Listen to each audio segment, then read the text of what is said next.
línea con el presidente de la Asociación de Cajas Sociales de Chile. Cajas de compensación. Cajas de compensación, Tomás Campero. Gracias por estar con nosotros, Tomás, acá. Las cajas de compensación, ¿cómo las podrías definir así como para que se entendieran al tiro? Muy buenas noches, primero que todo, Fernando, ¿no? Muchas gracias por la invitación, ¿no? Mira, las cajas de compensación son entidades privadas sin fines de lucro, pero que son parte de la Seguridad Social de Chile. Tiene una muy larga tradición, son 70 años ya que cumplimos, en las cuales nosotros lo que hemos hecho es poder colaborar con trabajadores, pensionados y sus familias en poder brindarles lo que se denomina como la seguridad social complementaria, es poder ayudarlos a mejorar su bienestar. Están los pilares básicos, que todos los conocemos, las pensiones, tu seguro de salud, FONASA y SAPRE, pero la gente necesita más cosas, y a eso es lo que durante 70 años nos hemos dedicado las cajas, a poder mejorar el bienestar de trabajadores pensionados con prestaciones como inclusión financiera, por ejemplo, copagos en salud, incluso programas recreacionales, o por ejemplo acompañar a los trabajadores en su perfeccionamiento, ¿no? Entonces eso es lo que hacemos nosotros, brindar una serie de beneficios sociales para mejorar el bienestar social. ¿Y cómo se escoge, por ejemplo, qué tipo de beneficios tienen disponibles? Porque te lo pregunto, Tomás, porque de pronto hay ciertas cosas que a través del tiempo, tú dijiste que esto ya tenía, pero cualquier cantidad de 70 décadas, años ya. 70 años, bueno, las cosas cambian de énfasis y la gente empieza a hacer otras cosas y hoy día se mete en los celulares y se mete en el chat GPT y se mete en la situación, si tú quieres, en términos médicos de otro tipo de situaciones. ¿Cómo se va orientando la compensación o la caja de compensación hacia las nuevas modas y a los nuevos trabajos que se están haciendo? No, eso es, yo creo, tú viste en el clavo, ¿no? Y tiene que ver con un estudio que nosotros acabamos de hacer de Cajas de Chile con CADEM, ¿no? Y que tiene que ver con eso, cómo vamos asumiendo los nuevos desafíos. Porque tienes toda la razón, las cajas surgieron en el año 50, claro, hace mucho, mucho tiempo, y nuestra primera labor era colaborar con el Estado en la entrega de las asignaciones familiares. Antes había poca previsión, estaba el salario básicamente de un trabajador, y se creó la asignación familiar, que es lo que era un monto adicional si es que tú tienes hijos a tu cargo, por ejemplo, o alguien a tu cargo, ¿no? Y nosotros ayudábamos a administrar eso, y eso era la necesidad en ese minuto, pero todo ha ido cambiando, tienes razón, después surgieron otras necesidades, cuando empezó a sofisticarse la sociedad chilena, todos empezamos a tener accesos al crédito, entonces, por ejemplo, pero no todos tenían acceso. Entonces las cajas detectaron eso, estamos hablando ya hace más de 50 años, hoy día se habla de inclusión financiera, pero las cajas empezaron en los años 60 a tener créditos de emergencia. Aquellos que no podían entrar a otra entidad financiera y no clasificaban, bueno, las cajas ayudamos a resolver ese problema. No lo podemos resolver todo, lo hace el Banco Estado, lo hacemos nosotros, y hasta el día de hoy entregamos créditos sociales. El 60% de quienes piden crédito social no tienen otra fuente de financiamiento. Dime una cosa, Tomás, ¿de dónde sacan los fondos las cajas para poder prestar? Mira, esto es un patrimonio que se ha ido construyendo durante décadas. Las cajas de compensación, y que tienen una característica muy interesante, tienen directorios bipartitos de representantes empresariales, pero también representantes de trabajadores.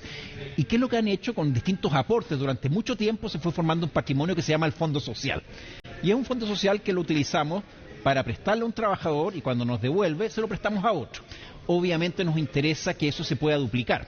Entonces hacemos lo que se llama el apalancamiento. O sea, con ese fondo salimos a nombre de los trabajadores que quizás no pueden conseguir buenas tasas de interés y emitimos bonos o, por ejemplo, pedimos prestado a una tasa de interés más baja y nos damos la vuelta y esos recursos se los entregamos a los trabajadores que a veces no tienen otra fuente de financiamiento. Son 7 millones ya de afiliados, 5.5 millones de trabajadores, pero también pensionados. Pensionados tienen proyectos, también tienen necesidades y mucha gente a veces no colabora, ¿no? Entonces las cajas abrimos esa puerta también hace décadas para que los pensionados puedan acceder a créditos sociales, pero también a muchas otras cosas, programas de recreacionales. Tenemos centros recreacionales y tenemos así una serie de actividades también para pensionados. Eso significa, Tomás, que ustedes trabajan, por ejemplo, con todo lo que podríamos hablar de la logística territorial, alcaldía, gobernaciones. Me imagino que para los alcaldes y alcaldesas debe ser súper interesante tener a los vecinos asociados, por ejemplo, a una situación o una caja en particular o una serie de cajas de compensación que eventualmente permitan sostener una media de ingreso que, bueno, satisfaga todo lo que tienen que hacer.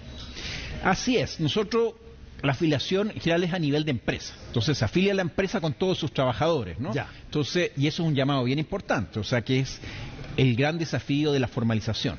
Aquí tenemos una economía informal que ha ido creciendo, trabajo informal. Nosotros trabajamos con el mundo formal y es un llamado para quienes no estén, porque si no eres formal no puedes ser afiliado a una caja y no puedo darte los beneficios, ¿no?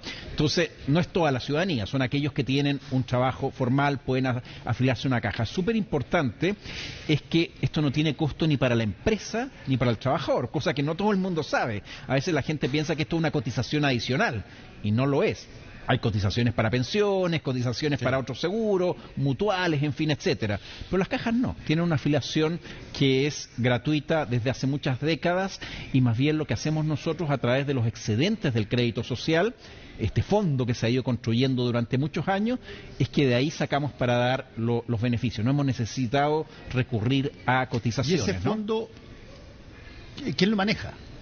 Lo manejan las cajas de compensación. Son 4 cajas de compensación en Chile. Y ellos usan esos fondos también para generar, como las AFP, digamos, para invertir y generar algo, ¿o no? No, nosotros... lo tienen en el banco ahí solamente esperando... O sea, lo tenemos en créditos sociales. En general, nosotros lo que nos interesa es que aquí haya un muy buen flujo. O sea, obviamente no tener aposado y tampoco vamos a invertir, digamos, en distintas. La lógica aquí es distinta. Es un fondo social que lo que permite, en primer lugar, es entregarle créditos a todos quienes necesitan, digamos, tener un refugio financiero. ¿Y por lo tanto está prestado. ¿Y cuáles son las distintas variedades de que te paguen y cómo te pagan el crédito de vuelta? Sí, las cajas de compensación nosotros tenemos para poder trabajar con cualquier persona que nos da crédito, es lo que se denomina el descuento por planilla, ¿no? Entonces, si hay un trabajador que necesita un crédito, era lo que nosotros hacemos, y eso está convenido, está por la ley, y es muy importante que todos lo sepan, que esto es, digamos, una suerte de alianza público-privada. Si bien somos privados sin fines de lucro, estamos regulados, tenemos la Superintendencia de Seguridad Social que garantiza que obviamente todo esto esté en orden, ¿no? Y por lo tanto, ¿qué es lo que pasa? Uno le presta a un trabajador y luego de su salario hay un descuento mes a mes que es el que sirve para pagar el crédito. Y es algo que nosotros lo hemos sondeado muchas veces, que le acomoda mucho a los trabajadores porque se planifican. La gente sabe perfectamente que hay un porcentaje que tiene límites, a diferencia probablemente de otras entidades financieras donde no hay límites. Aquí hay límites muy claros al endeudamiento y evitar el sobreendeudamiento. Entonces, si tú tienes muy pocos ingresos, yo no puedo tener una cuota de tu salario que sea más del 5%. Déjame hacerte... Después hay otro de 10, de 15, pero la idea es que las personas no terminan sobreendeudadas. Mira, escuchándote, surge casi automáticamente la pregunta de, dime, ¿hay competencia entre las cajas, así como hay entre las AFP, por conseguir al afiliado? Y te llega alguien que te ofrece una AFP, otro te llega que te ofrece la otra y te mejoran 2 puntitos. ¿Hay competencia o están asociadas a determinados, llamémoslo así, tipos de trabajo? No, absolutamente, hay competencia entre las cajas. O sea, si un grupo de trabajadores y una empresa quiere cambiarse de caja, se cambia, y eso pasa. Si efectivamente ve que los beneficios, que los créditos son más convenientes, se cambian. Lo mismo en pensionados, es libre. Cada pensionado, el que quiere, no están todos, o sea, de los 3 millones, digamos, de pensionados en Chile, la mitad están en cajas de compensación, casi cerca de 1,5 millones. Ellos eligen su caja. Y de hecho, a veces se cambian mucho, en realidad. Esto es absolutamente competitivo. ¿Y cómo es la relación entre este bienestar que proveen las cajas y los sindicatos cuando estamos hablando en empresas, que a veces funcionan también? Ellos tienen su propia lógica de generar algún tipo de ayuda a los sindicalizados. Es cierto que a veces hay duplicaciones, pero no están así. O sea, de hecho también hay empresas que dan crédito a sus propios trabajadores, lo que famoso se conoce como el adelanto del salario, ¿no? Exacto. Que a veces la gente lo pide y a veces pide poder devolverlo en cuota. Pero yo creo que la verdad que todo lo que es la protección social es realmente bastante amplia y sobre todo en los segmentos de menos ingresos se necesita y por lo tanto nunca está de más. Entonces no es que haya una sobreposición o una competencia en ese sentido. De hecho, la afiliación a nivel de empresas medianas y grandes a nivel de sindicato. Al sindicato le interesa, obviamente, a nombre de sus trabajadores afiliarse a una caja. Y obviamente si no están afiliados sus trabajadores se van a preocupar. Entonces yo no diría que hay una dualidad, porque están los departamentos de bienestar, la gerencia de recursos humanos y el propio sindicato que organiza, pero yo diría que hay una demanda tan importante que ha habido una buena complementación. Yo no he visto que haya habido, digamos, problemas en eso. ¿Y cómo es la compatibilidad, Tomás, en términos de lo que el gobierno de turno hace en materia de este tipo de ayuda a la ciudadanía y a las empresas y a los trabajadores en montones de cosas que de pronto hay? Existe proyectos de ley ad hoc para el tema de las compensaciones, hay fiato entre las cajas de compensación y el ministro del giro, el ministro y ministra de los giros que tienen que ver con justamente esto. Así es, esto siempre surgió como una alianza público-privada. En realidad, la primera misión de las cajas por allá por los años 50, cuando tú decías, oye, ¿cómo ven los desafíos? Y que han ido cambiando. Quizá hablemos un poco de eso y te cuento de este estudio que salió y que tiene resultados bien elocuentes. Siempre se planteó así. Las cajas, si tú ves en su ley, el primer párrafo lo que dice: nosotros administramos prestaciones de la seguridad social y colaboramos con el Estado en esto. Colaboramos desde los años 50 en la entrega de la asignación familiar a los trabajadores, que es este monto de dinero extra que se da a quien tiene carga. Por ejemplo, nosotros administramos a cuenta de FONASA el procesamiento y pago de las licencias médicas, cosa que a veces alguien no sabe. Todo FONASA, no en ISAPRE, los que están en ISAPRE no lo saben, pero que están en FONASA saben que quien les paga, en su gran mayoría, también hay otros casos que son menos, pero en un 80% lo paga su caja de compensación. Nosotros procesamos muy rápido cualquier pago de las licencias médicas. Entonces, nosotros nos planteamos como colaboradores. Entonces, tenemos muy buena relación con el Ministerio del Trabajo, que es la principal entidad de gobierno con la que nos relacionamos. Obviamente nuestra superintendencia, que es la Superintendencia de Seguridad Social, pero también los otros, el Ministerio de Salud, FONASA, para todo lo que es la colaboración en la administración de licencias médicas, desde ya en todos nuestros roles financieros con la CMF. También nosotros hemos colaborado, por ejemplo, en inclusión financiera con las tarjetas de prepago, en aquellos segmentos a los cuales no estaba llegando. Pensionados, personas de menores ingresos, donde a veces el mercado no llega. También quisimos entregar esas soluciones y obviamente para eso hay que relacionarse con la CMF. Yo diría que es bastante fluido, porque ese es nuestro rol, colaborar con el Estado en las administraciones, digamos, de prestaciones que nos han pedido, y tenemos varias que lo hacemos a nombre del Estado. Tomás, ¿hay en alguna parte del mundo un funcionamiento de esto que a ti te parezca, oye, nos encantaría llegar a hacer, qué sé yo, danese? No lo digo por Paulsen, no. Pero le digo danese o suizo o belga o indio, pero donde es el modelo de compensación conjuntamente con todos los otros modelos de ayuda a la ciudadanía compatibilizan mucho mejor de lo que nosotros tenemos. Bueno, eso no es una pregunta fácil de responder, porque las medidas de si tenemos mejor o peor protección social son diversas. Hay quienes dicen cuando tenemos muchos instrumentos para ayudar y apoyar a las personas que están en contingencia, eso es la protección social, poder colaborar con las familias, con las personas cuando están en contingencia, cesantía, enfrentar la vejez, una enfermedad. Entonces, claro, a veces la gente lo mide por los instrumentos. Si un país tiene muchos instrumentos, pero otros lo miden por la cobertura, porque una cosa es tener muchos instrumentos, pero si accede el 10% de la población, como sucede, en Latinoamérica tenemos países que tienen muchas prestaciones, pero si tú ves 2%, 5%, entonces es la mezcla. Y en eso, claramente, los europeos y todos los países de la OCDE nos llevan varios peldaños por delante, especialmente los europeos. De hecho, las cajas vienen de la tradición, digamos, empresarial, social, cristiana, europea, francesa y alemana, y esos son buenos modelos que hasta el día de hoy siguen funcionando bien, y yo los miraría. ¿Qué te gustaría ver a ti como una situación nueva que de alguna manera refuerce todo lo que se está haciendo y que eventualmente podría ser parte también de eso? Por ejemplo, una cosa bien importante en este estudio que hicimos con CADEM, donde realmente son muy elocuentes los resultados, y por ejemplo una de las preguntas es cuánto se sienten protegidos los chilenos en términos sociales. 3 de cada 5 personas se sienten súper desprotegidas, hay mucho temor en la población, y ahí surgieron estos nuevos desafíos que tú dices. ¿Qué cosa nos gustaría que en la protección social chilena y las cajas nosotros hemos empujado hacia allá, aparezcan también, digamos, otros enfoques? Te doy un ejemplo concreto: el bienestar financiero, la salud financiera, es algo que no se considera normalmente dentro de la protección. ¿Entendido cómo? Por ejemplo, que si tú quedas cesante, y claro, existe el seguro de cesantía, que más o menos trata de emular tus ingresos, pero a veces tú tienes una deuda y no existen instrumentos para que tú renegocies esa deuda. Es bien distinto mientras yo estoy trabajando, poder seguir pagando mis deudas, y los chilenos estamos, un grupo importante, muy sobreendeudado. Cifras de la CMF, 1,5 millones de chilenos, más del 50% de sus ingresos los pagan en deuda. Entonces, por ejemplo, para enfrentar esas nuevas realidades que tienen que ver con el hecho de que accedimos al crédito, hace décadas no había, por lo tanto no había tanta deuda, hoy día sí, tienes mucho tarjetas, crédito. Entonces, por ejemplo, esas nuevas realidades, otros países están más adelante, tienen sistemas que les permiten, por ejemplo, reprogramar y tener otros incentivos, y uno ve quienes han vivido incluso en Estados Unidos, en otras partes, donde efectivamente es mucho más fluido. Si tú estás sobreendeudado, se detecta, te hacen una buena oferta y te permite de alguna manera reordenarte.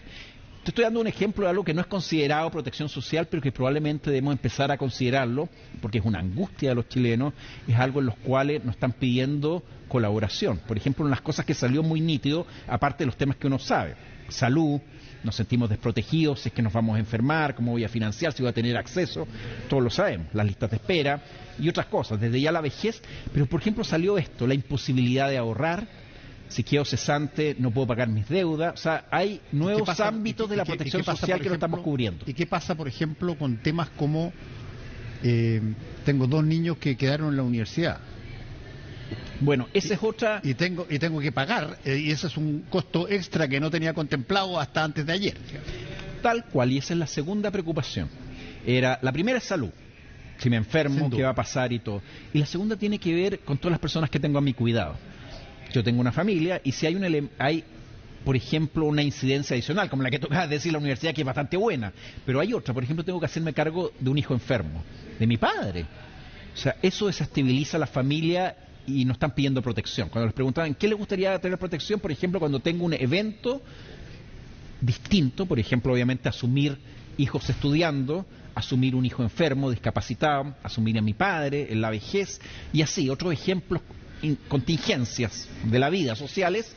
Eso estabiliza a la familia y no tenemos un sistema. Tenemos la asignación familiar, que son montos muy pequeñitos.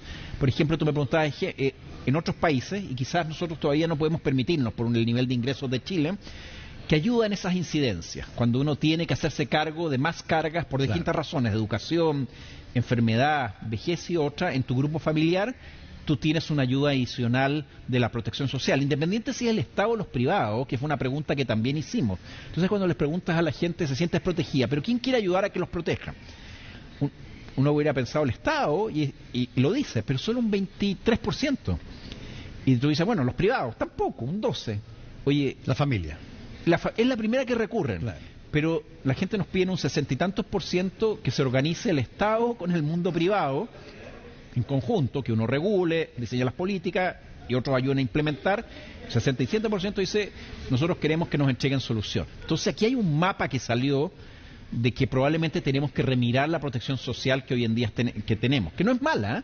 Chile fue pionero. De hecho, hicimos este estudio en el marco, no sé si tienes el dato, que se están cumpliendo un siglo, 100 años de las primeras leyes sociales en Chile. Era de seguridad social. Fue donde Arturo Alessandri, el seguro obrero, la caja de empleados particulares. Chile fue pionero en eso y hasta el día de hoy tiene avances muy importantes. Ojo, no hay que desmerecerlo, el auge, la PGU, el postnatal, pero es lo que tú decías. Hoy día hay otros desafíos, nos están pidiendo cosas distintas y nos estamos quedando atrás. Lo dijo el PNUD la semana pasada. Yo te voy a poner al tiro uno de esos desafíos que eventualmente podría, no digo complicar, pero genera una disyuntiva nueva. Ese nuevo desafío, que no solamente pasa en Chile, pasa en muchos países, se llama inmigración. Y resulta que viene una cantidad gigantesca de gente, por múltiples razones, al país, y que trabaja los empresarios los reciben, algunos cobran, o sea, están dispuestos a trabajar por bastante menos plata que alguien en Chile y todo lo demás, pero por los efectos prácticos que alcance tiene el mundo que trabaja como inmigrante, sea legal o ilegal, con la posibilidad de ser parte también de una caja de compensación. Bueno, ahí las cajas tienen una ventaja, por el hecho de que no tenemos una recaudación de cotización, y que tú necesitas, por el hecho de meramente ser trabajador y tener el contrato, nosotros los hemos acogido. Nosotros tenemos una cantidad importante de migrantes que no es muy lejana a la misma proporción, que se está acercando ya al 10%, ¿me entiendes? Así que no es tan baja en realidad. Entonces, nosotros hemos acogido porque tenemos cierta flexibilidad para hacerlo. Pero lo que tú dices es un tremendo desafío, porque el resto de otras prestaciones sociales, tienes que ser residente, tienes que tener el RUT y un montón de otras. Claro, tiene que ser legal. Claro, no, las cajas hemos logrado la solución para acogerlos y tenemos una cantidad muy muy importante de trabajadores que son migrantes, formales, eso sí, con alguna formalidad, basta el contrato de trabajo. Si efectivamente no han avanzado en tener su cédula de identidad, si no han avanzado en otras cosas, en fin, etcétera, pero recién acá legalmente, aunque no tengan la residencia definitiva, pero es cierto, es un tremendo desafío que está entre los nuevos que han surgido. Tomás, te voy a llevar ya al final de esta entrevista a preguntarte una vez más, sé que puede ser un poco más práctico, lo que estás diciendo de todas estas décadas que ha funcionado las cajas de compensación, ¿de qué manera se puede generar llamémoslo así, no solamente un conocimiento de las cajas de compensación en todo el país, sino esta idea de que tú lo mencionaste, esta idea de que aquí hay una iniciativa público-privada que tenga básicamente puras características virtuosas. Y te lo digo eso porque no cabe la menor duda que cuando hay época de elecciones, lo público y lo privado de repente aparecen en mundos y en lenguajes diferentes, y por lo tanto estas organizaciones pasan a ser de pronto susceptibles de ser modificadas en una próxima constitución o, qué sé yo, obedecen más bien al ámbito público, que es una suerte de desmerecimiento de posibilidades para la gente, en fin. ¿Cómo entra en el mundo político esto? Sí, no, lo que tú dices no ha sido sencillo. No, me imagino. Pero te diría dos cosas. Las cajas han estado durante 70 años. Entonces tú te imaginarás por todo tipo de gobiernos que han pasado. Y tiene que ver con la virtud de este modelo, público-privado, que yo creo que le hace bien a Chile. Cuando tú preguntabas por el territorio, las cajas y el Banco Estado son los únicos que están en todo el territorio. Tenemos canales digitales, obviamente, como todo, pero nosotros tenemos esa vocación. Entonces, yo creo que había una valoración de eso, pero sin duda que efectivamente han habido. De hecho, durante el procesos constitucionales, escuchamos de ciertos constituyentes que las cajas debieran estatizarse, lo cual yo creo que no era entender el modelo de caja, pero tenía que ver con eso. O sea, oye, las cajas administran una serie de prestaciones. Sí, pero son prestaciones que se hicieron a pulso durante décadas con este patrimonio que se fue construyendo décadas que está al servicio de los trabajadores y que hay que administrarlo bien. Entonces, claro, han habido, digamos, épocas y no ha sido sencillo. Las cajas, y está muy bien, que sean reguladas por lo público, por las leyes, ¿no? Yo creo que hay esa relación y por cierto que han habido, por ejemplo, durante la pandemia, era una fuerza para que las cajas pudieran financiar más de lo que podían. Nosotros, a diferencia de los bancos y de otros, no tenemos acceso al Banco Central. Entonces, tenemos unas facilidades bien distintas. Entonces, claro, ha habido en distintas sedes una tentación a veces por alguna de las actividades de las cajas, regularlas de una otra manera que no sería sustentable, pero yo te diría que se ha respetado el modelo y por eso estamos 70 años y esperamos seguir estando otros 70. Ahora sí que va la última pregunta, Tomás, y que tiene que ver con una pregunta que es básica de la economía chilena. Sobre todo la economía chilena, que te la preguntan, pero cada vez que tú dices tengo un emprendimiento acá, y dices ya, ok. Y ¿cómo se generan las utilidades? ¿Qué utilidades tiene una caja? ¿Cómo se reparten esas utilidades? ¿Entre quiénes? No, primero, nosotros no tenemos utilidades porque somos entidades sin fines de lucro. Lo que tenemos son excedentes. Excedentes, okay. Son excedentes que surgen del crédito social. O sea, nosotros, todos estos recursos que tenemos, al prestarlos y al volver al patrimonio de las cajas, que es un patrimonio de las cajas, pero que al final es de nuestros afiliados, de los trabajadores y de los pensionados, a medida que va avanzando se va generando un excedente. Claro. Ese excedente no se reparte a nadie, no es que sale de la caja. Ese excedente, ¿para qué lo utilizamos? Para entregar otros beneficios, que son estos copagos en salud, los descuentos en farmacia que tú debes conocer, todos los programas recreacionales. Tenemos centros recreacionales a lo largo de todo Chile, por ejemplo, todas las actividades de becas en educación o de perfeccionamiento para trabajadores.